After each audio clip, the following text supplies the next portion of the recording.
TV மாட்டி விட்டுடுவோம்.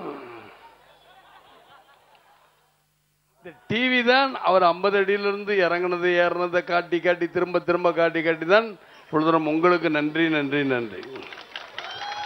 எதற்கு நன்றியா காட்டினாங்க? மது விளக்குக்காக.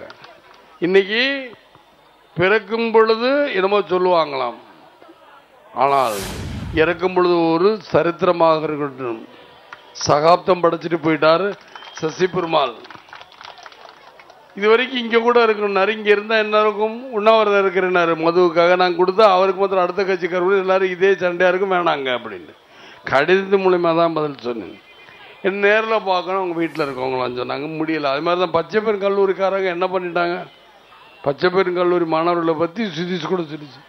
அவங்க ரவுடிகள், மிஞ்சி போனா ரவுடிகள் தான் சொல்லுவாங்க. சொல்லணும். ஆனால் நல்லவர்கள் வல்லவர்கள், நல்லவர்கள் வல்லவர்கள்ங்கிற. ஏன்னா சும்மா நீங்க அவங்ககிட்ட ஒரு 3 கடை திறந்து வச்சா நான் கூட தான் அடிப்பேன். எங்களுக்குள்ள எங்க கட்சிகள் என்ன இவ்வளவு பேர் இப்படியே நிற்கிறாங்கன்னா, இந்த பாருங்க சாலி கிராமத்தில் பாருங்க, வீட்டுக்கு முன்னாடி 2 கடை தேவை. இந்த பக்கம் இந்த பக்கம் டிராபிக்ல அடிபட்டு சாகாம என்ன பண்ணும் தெரியாம கேட்கிறேன். ஏன்னா கூட்டம் அப்படி நிற்குது, சைக்கிளை போட்டு நிற்கிறாங்க. இத்தனோடு பாதை, இதுல வர தடுப்பு.